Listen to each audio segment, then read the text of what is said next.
नमस्कार, स्वराज एक्सप्रेस में आप सभी का स्वागत है। मैं हूं आपके साथ कविता पांडे। बुलेटिन की शुरुआत करेंगे जहां सुप्रीम कोर्ट ने याचिकाओं की सुनवाई करते हुए मध्य प्रदेश हाई कोर्ट को अब ओबीसी आरक्षण से जुड़े किसी भी मामले की सुनवाई न करने के आदेश दिए हैं। सुप्रीम कोर्ट ने कहा है कि इन मामलों का निराकरण अब सुप्रीम कोर्ट ही करेगा। दरअसल मध्य प्रदेश हाई कोर्ट में बीते 2 वर्षों से ओबीसी को 27% आरक्षण से संबंधित दायर याचिकाओं की सुनवाई हो रही है। क्योंकि आरक्षण संबंधित मामला हाई कोर्ट में लंबित है, इस वजह से भर्ती प्रक्रियाएं रुकी हुई है। वहीं दूसरी ओर पीड़ित अभ्यर्थी इस मामले के निराकरण का इंतजार कर रहे हैं। मध्य प्रदेश हाई कोर्ट से इस मामले का जल्द निराकरण न होते देख प्रदेश सरकार ने इन सभी याचिकाओं को सुप्रीम कोर्ट में ट्रांसफर किया था। ट्रांसफर याचिकाओं की यह दूसरी सुनवाई थी जिस पर सुप्रीम कोर्ट ने यह निर्देश मध्य प्रदेश हाई कोर्ट को दिया है।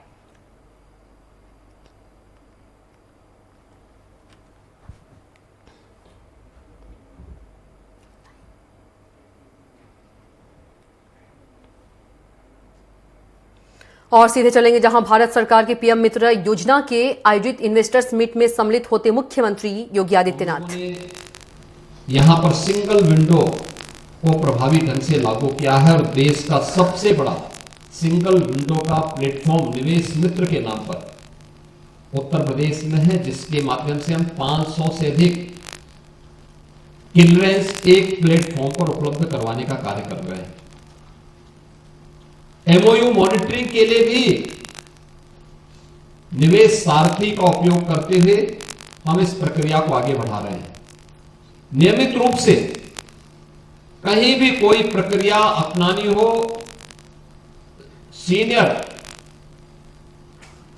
अधिकारियों के साथ साथ मैं स्वयं भी इस मामले में समय समय पर इसकी समीक्षा करता हूं कि किस क्षेत्र में कौन से एनओसीज में क्या समस्या आ रही है और उस समस्या का कारण क्या है, उसके निवारण के मार्ग भी हम लोग वहां पर निकालते हैं।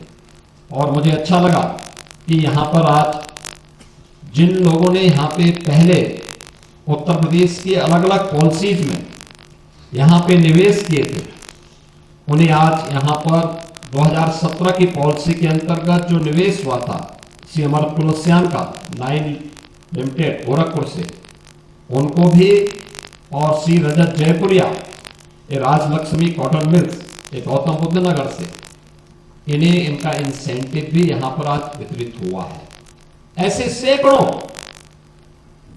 निवेशकों को जिन्होंने अपने प्रोडक्शन को प्रारंभ किया है पॉलिसी के दायरे में आकर के, सभी इंसेंटिव, यद्यपि हम लोग अब इसको भी इंसेंटिव वितरण को भी हमारी ऑनलाइन सारी प्रक्रिया आगे बढ़ चल रही है, डीबीटी के माध्यम से हम उनके अकाउंट में स्वयं भेजते हैं।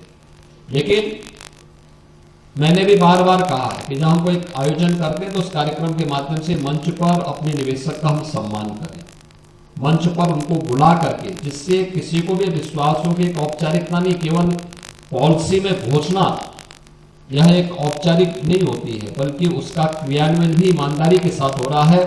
और उत्तर प्रदेश देश का पहला राज्य है जिसमें अब तक सर्वाधिक अपने इन्वेस्टर को सर्वाधिक इंसेंटिव भी वितरित करने की कार्रवाई को आगे बढ़ाया है।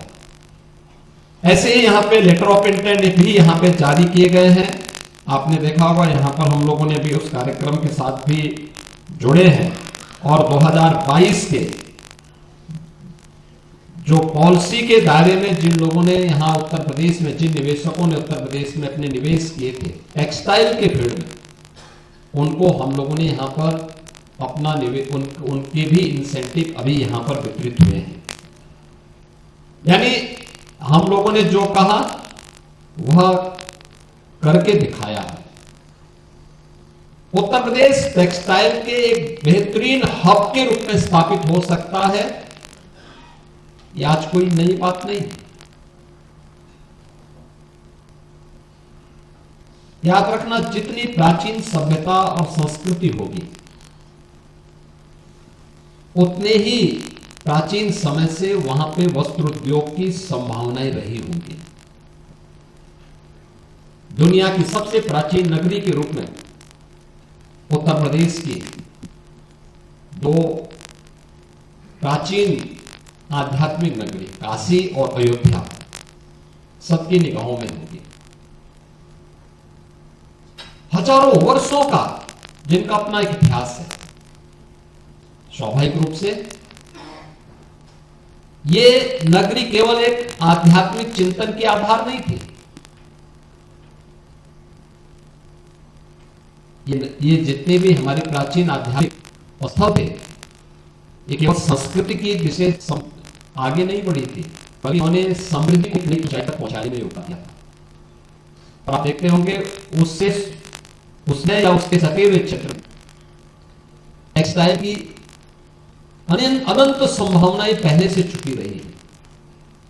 जैसे काशी, भदोई और मिर्जापुर, यह सिल्क का एक क्लस्टर है।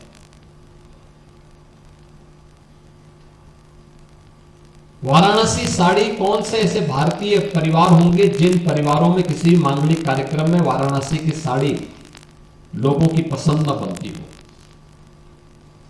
कारपेट, वाराणसी, भदोई और मिर्जापुर का कारपेट आज फिर से वह पुनर्जीवित हुआ है। अयोध्या में अगर आप आएंगे तो अयोध्या के साथ अंबेडकर नगर जनपद ये अपनी बेहतरीन हैंडलूम के लिए और वहां पे वस्त्र उद्योग के लिए जाना जाता रहा है। ऐसे ही आप किसी भी ऐसे प्राचीन क्षेत्र में आप जाएंगे, वहां पे आपको देखने को मिलेगा कि अगर लोगों के लिए निवास के लिए आवास की आवश्यकता थी, कनेक्टिविटी के लिए हो सकता है कि ब्रिजेस उस समय न बन पाए हों, लेकिन लोगों ने जल मार्ग का उपयोग उस समय भी किया था। वाटरवे उस समय थे, साधन माध्यम दूसरे हो सकते हैं, लेकिन तब भी लोग उसका उपयोग करते थे।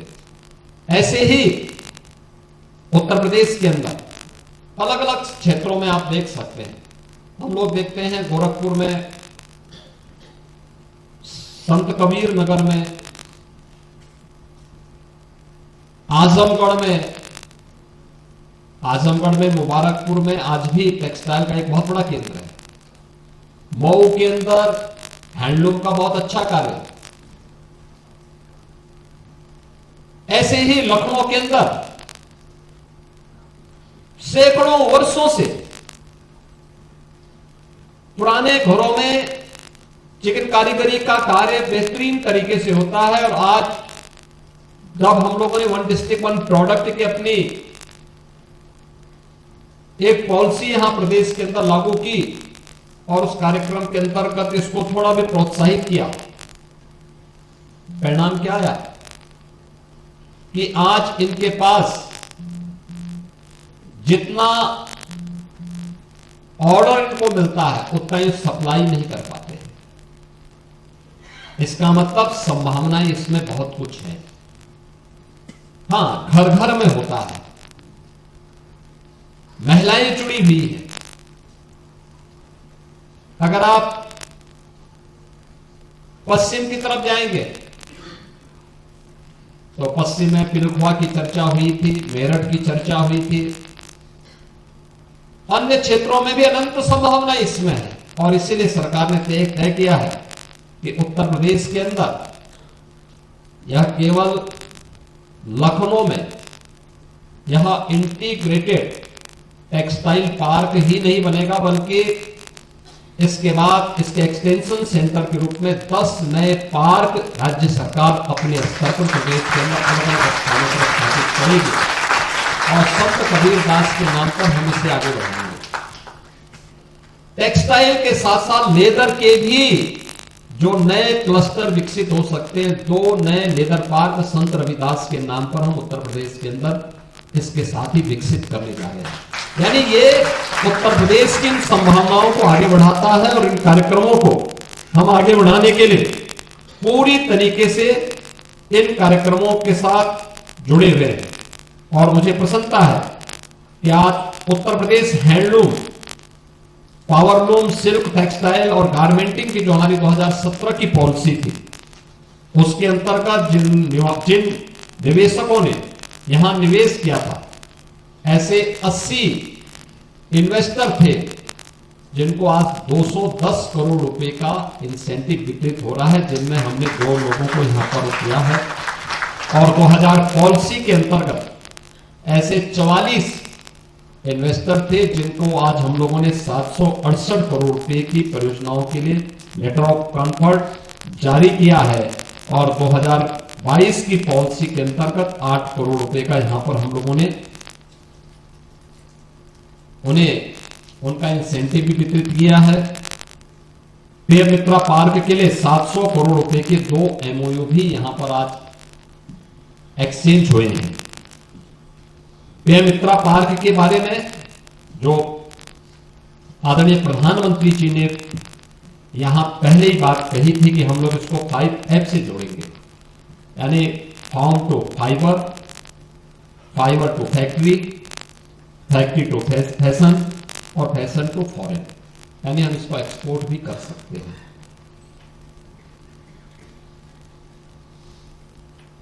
यानी 5F के आधार पर इस पूरी पीएम मित्रा पार्क के कॉन्सेप्ट को आगे बढ़ाने के लिए, जिसके बारे में मैं कह रहा था, 140 करोड़ की आबादी का भारत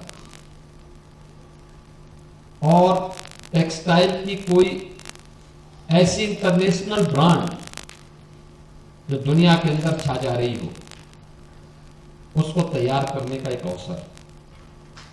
रेडीमेड गारमेंट्स में जो अनंत संभावनाएं हैं, दुनिया के मार्केट की मैपिंग करके वहां तक पहुंचने के लिए हमारे पास संभावनाएं हैं, क्योंकि बांग्लादेश की कुल आबादी 16 करोड़, लेकिन दुनिया के अंदर वह रेडीमेड गारमेंट्स में छा गया।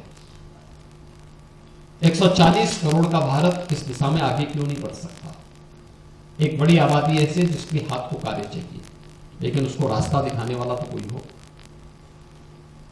उसकी ट्रेनिंग के कार्यक्रम को आगे बढ़ाना, उसकी डिजाइनिंग के साथ, पैकेजिंग के साथ, क्योंकि हर एक का अपना महत्व है। और उस कार्यक्रम के साथ अगर हम जुड़ेंगे तो उन सभी कार्यक्रमों को एक साथ हम कर पाएंगे। और इसमें इसीलिए प्रधानमंत्री जी ने इस बात को कहा कि पीएम मित्रा पार्क किस, उसका कॉन्सेप्ट बहुत साफ है। कताई हो, एक ही क्षेत्र में कताई के लिए, बुनाई के लिए, रंगाई के लिए, उसकी छपाई के लिए, ये सभी एक साथ एक ही प्लेटफॉर्म पर हम लोग